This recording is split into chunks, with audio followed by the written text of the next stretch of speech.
about it. Remember, she tweeted about it, and a Slate News magazine also wrote a story about it at the same time. She talked about these nefarious connections between Trump and Russia and his server, and then we had Harry Reid last October make those same claims. But remember, it was in October when the FBI opened their investigation into the server and closed it within the month of October because they found nothing. Sarah, so this is amazing. We've been hearing for months and months and months and months potential FISA surveillance warrants being issued, other warrants. The president tweets out that there was surveillance, or he said wiretap. We're really just interchanging and parsing words.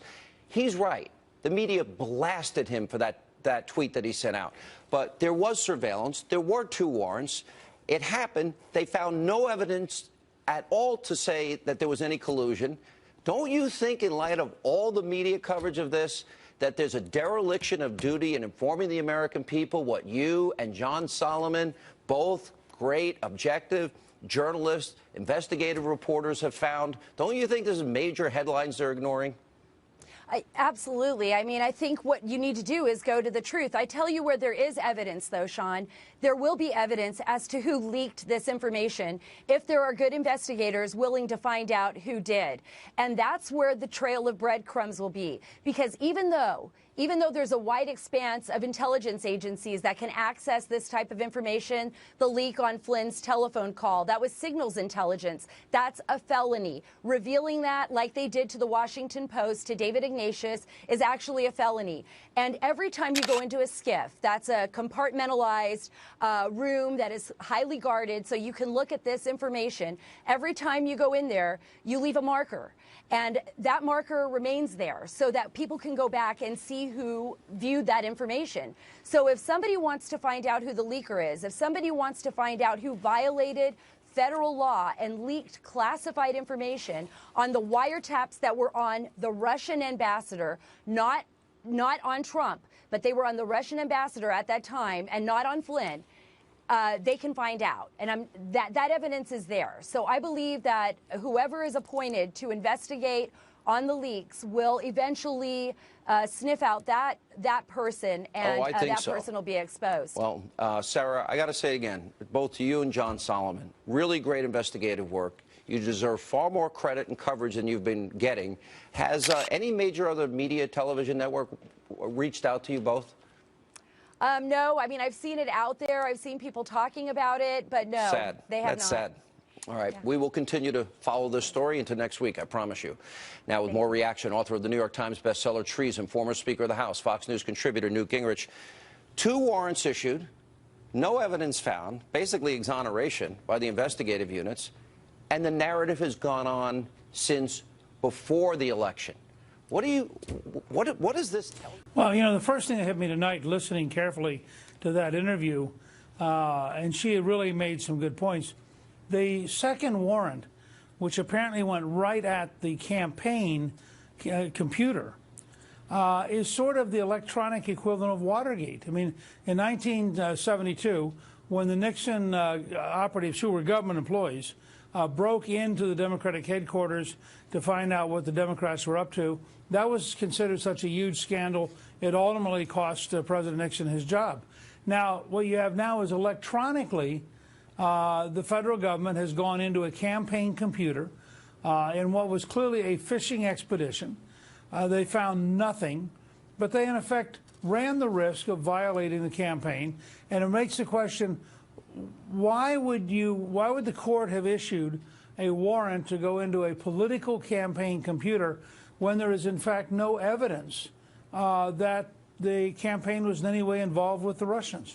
It is unbelievable to me, because we've learned a lot about the news media. I said in 07 and 08, you called me once in the 08 election, and you said I really was going out on a ledge investigating Obama's radical associations and Ayers and Dorn and Wright and Alinsky and Acorn and Frank Marshall Davis. And you cautioned me as a friend, because we've been friends for a long time. And I kept going. You said I'm probably risking everything doing it. But they never vetted him. They never told the story of how his rigid ideology failed this country. They colluded with Hillary Clinton. Now they are hell-bent on bringing destruction to this president. What does that say about the state of the media in this country today, sir? Well, let me say, first of all, just for the record, I have since said many times that Sean Hannity was the only reporter in 2008 who understood the core radical nature of Obama and who attempted to explain it to the country. And in that sense, you were way, way ahead of anybody else in actually understanding what the underlying motivation of radicalism was that Obama was involved in. Look, I think it's pretty straightforward, and I actually like the phrase that Trump has used before. You have fake news. The fake news is created by people like the Washington Post and the New York Times because they're waging war on the Trump administration. This is not just bias. This is not just slanted coverage. These people are at war with the very survival of the Trump administration. They are the opposition. Sean Spicer was exactly right today. Right. They are the opposition party, and they are helped by government employees who overwhelmingly voted for Hillary Clinton. We know, for example, that 99% of the campaign money donated by the State Department went to Hillary Clinton. Hang on one second. 99%. That tells a big story. We'll have more with Newt Gingrich right after this break. Very important story we're covering here. Also, the king of fake news himself, Brian Williams, who got busted for fake news and lying, is now trying to lecture the commander-in-chief. Really? Austin Goolsbee, David Martosco, and later, Tommy Lahren and Jessica Tarlov are here. A busy news night on this Friday.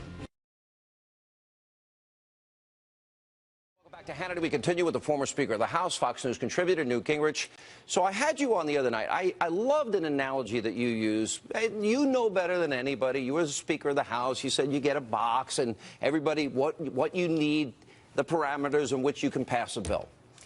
I'm not particularly happy, and I think the president has not been served well by the way they rolled out the health care repeal replace. I know there are complications. I understand 51 votes, cloture. I get the whole thing. But I would have liked to have seen the arguments that we knew were coming, that were telegraphed were coming, resolved before they released the initial bill and not have the intramural fighting. Maybe it all ends up fine, but when Freedom Works and Americans for Prosperity, Club for Growth, Heritage Action, Cato, the Freedom Caucus, the study group, and Senators Paul, Cruz, Rubio, and Lee are against it, it looks bad to me, especially after having 8 years to put it together.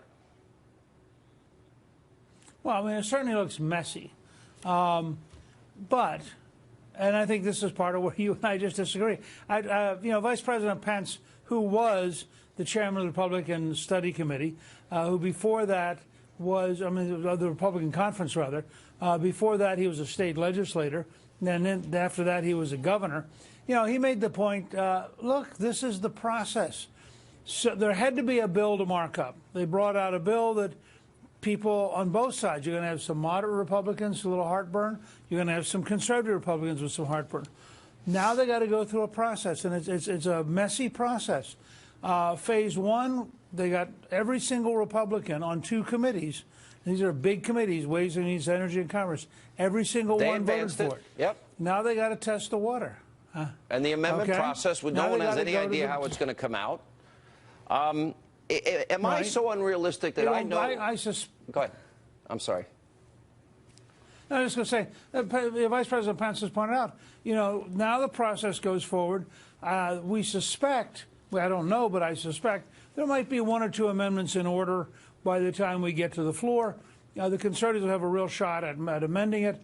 Then Paul Ryan, with the help of the president and vice president, has to get a majority of the vote to go to the Senate. The Senate's going to be very different. You're going to really dislike this, Sean, because the Senate margin is so narrow. You know, they've got to get 50 plus Vice President Pence. That means they got 2 votes to play with. Well, you've got 2 or 3 moderates on one side.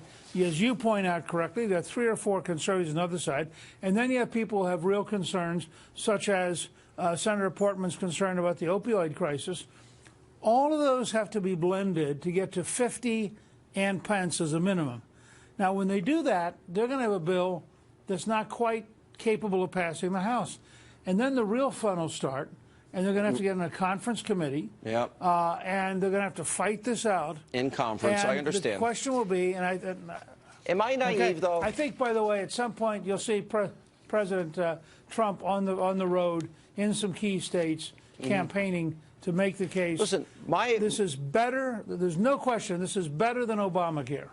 I understand. I get the process. I get the sausage making. I understand the whole thing.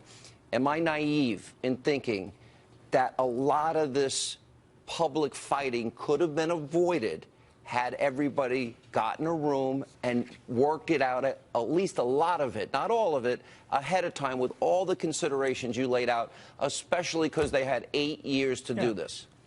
I'm naive, right? I'm stupid. I think that, no. I mean, last year the Republican House had a bill. They went through a long process. I think they had 7 different member meetings, and they put together a bill that I think had pretty wide support. I think they probably underestimated the importance of going through something this year that was more transactional. I agree with you on that.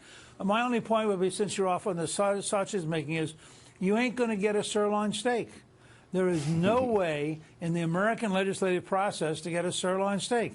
We might get a slightly tastier sausage. How's that for a Friday afternoon analogy? Mr. Speaker, have a great weekend. Thank you for being with us. And more on this busy news night tonight here on Hannity. It was a stunner.